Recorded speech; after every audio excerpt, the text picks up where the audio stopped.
Yo, what's good? It's your man, 100 Grand Ross with The Rock Never Stops. The Detroit Pistons put up a valiant effort against the Los Angeles Clippers tonight. I want to dive into that in this video. If you enjoy it, smash the like button for me, hit subscribe and the bell for notifications. I appreciate everybody sticking with the Pistons through such a tough season. I think I said it over and over again. This is probably one of the most competitive seasons that we've seen in the NBA across the board. Western Conference, Eastern Conference, where every team is good. Teams that are at the bottom have all-stars, NBA champions. Teams that are at the bottom have an incredible amount of talent. And then as you move your way up, you have multiple MVPs, multiple-time all-stars, all playing together on the same team. This game the Detroit Pistons faced against the Los Angeles Clippers was going to be one of those games where you hope to catch them off guard enough, almost like against the Oklahoma City Thunder, where you hope to be able to score at a high enough rate early enough while they were relaxed, probably took you for granted. You know, nobody is circling Detroit on their calendar and coming in saying, we have to make a statement, right? They're not coming in to the Pistons thinking that they've got to be locked in and that they've got to be ready to go. That's just a reality. And it creates an advantage for the Pistons to be able to catch teams off guard. They'll have opportunities to get their offense going, to be able to get into their flow, because other teams not necessarily coming in ready to play at a high level, at a high intensity. And so they've been getting the jump on a lot of teams as of late. But in a game like today where Kawhi Leonard just goes supernova, shoots 70% from the field,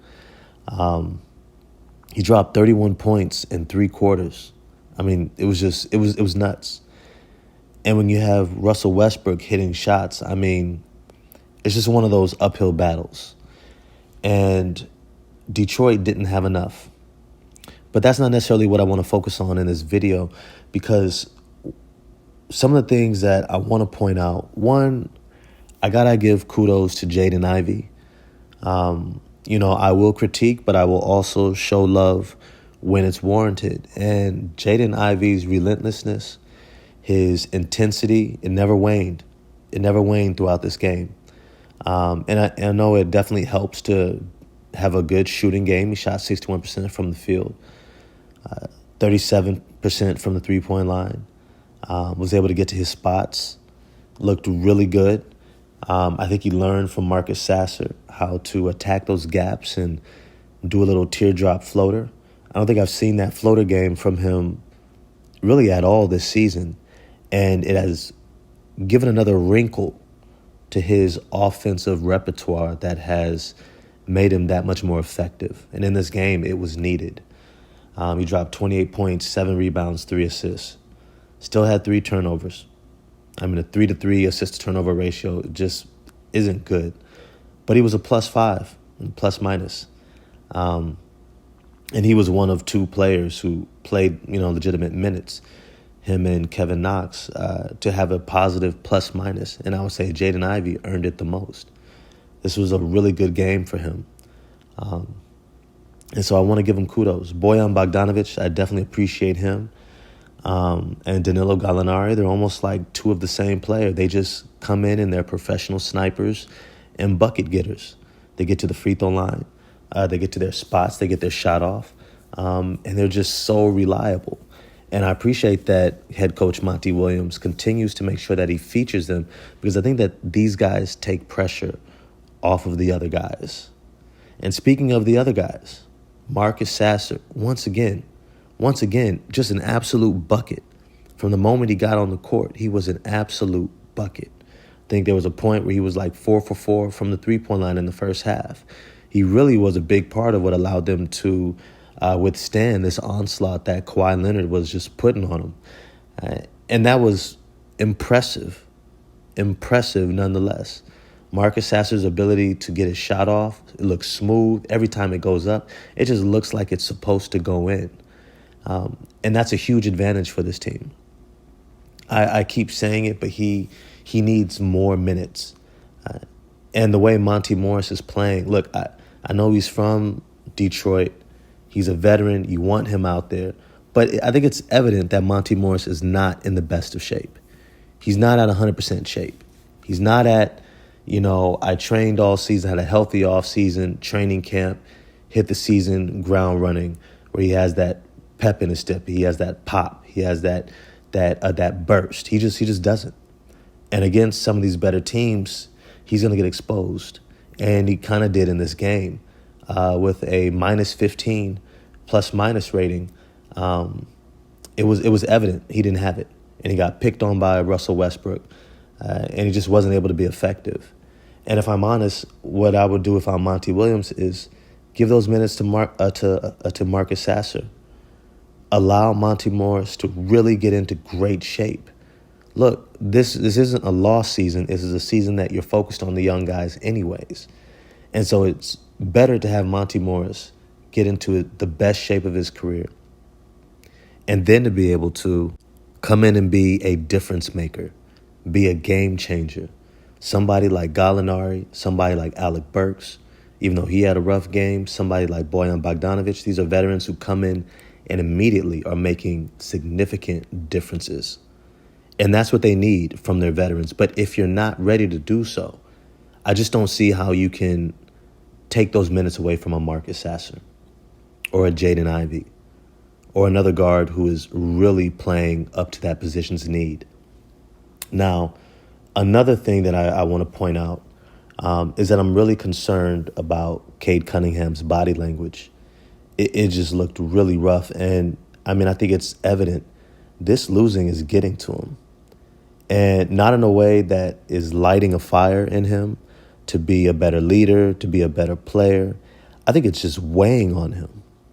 I think it's one of those weights that I'm not saying it can break a player, but it can get them in their head so much so that it throws them out of their rhythm, out of their game, and it deters the progress that you want to see him making.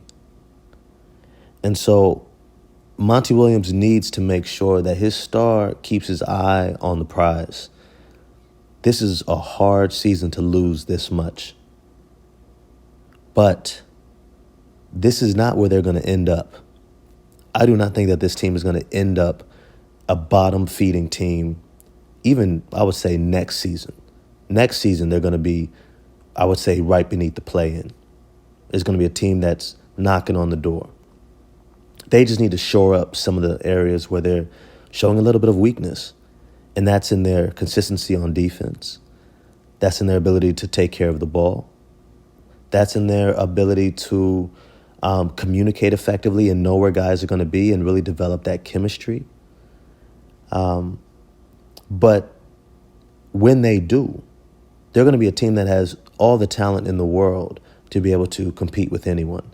And I think that we've seen that over the course of this season, that they have the talent. And now they have the veteran leadership. They have the firepower against most teams, maybe not contending teams. But they have a lot of weapons. Now, one other area that I do want to point out is I need Jalen Duren to do a better job as a help defender. Too many times I'm seeing him stuck to his man as a guard comes driving down the lane. And I need that rotation. I need somebody rotating, and it's supposed to be Duren. Now, if head coach Monty Williams decides to follow my advice and start Asar Thompson, I think he's going to help out a lot because he is somebody who has the athleticism and who is swift of foot enough to be able to rotate and help and then get back and recover. And the more I saw Asar Thompson with that starting group, because Kevin Knox really struggled in this game, and so you saw Asar Thompson come in quickly for him, and even in the second half come in even faster for him and play with that starting group, he looked really good. And he was able to give them a defensive presence that they were sorely needing. And with Kawhi Leonard going off, they needed every bit of that defensive tenacity. And I actually really liked Asar Thompson and Jaden Ivey out there together because they offer a degree of athleticism on both ends of the court that really was able to add another wrinkle to that game, whether it was in transition, whether it was on defense. And I do also need to commend Jaden Ivey on his help defense. He's doing a much better job of being aware. Even though there's a couple times he fell asleep and just focused on his man, but he's doing a much better job digging down on drives, looking to get deflections and turn out in transition. He's doing a much better job. But Jalen Duren has to improve his help defense because guys like Cade Cunningham can only do so much. He's great positionally against one guy, doesn't necessarily have that locked-in focus to really sustain defensive intensity for a whole 24 seconds at a time, especially when he's trying to manage the offense on the other end. The last thing is Monty Williams needs to find some more minutes for James Wiseman. His size, his length, his athleticism, his rim protection, his rebounding was sorely needed in that second unit.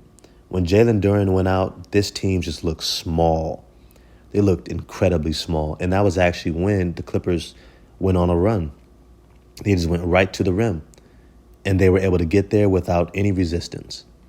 And I think James Wiseman at this point, especially if you let Monty Morris kind of sit back a little bit, work on his body, get into shape, James Wiseman can come in and be that defensive personnel, but also offer a pick and roll threat to play alongside Marcus Sasser and Alec Burks.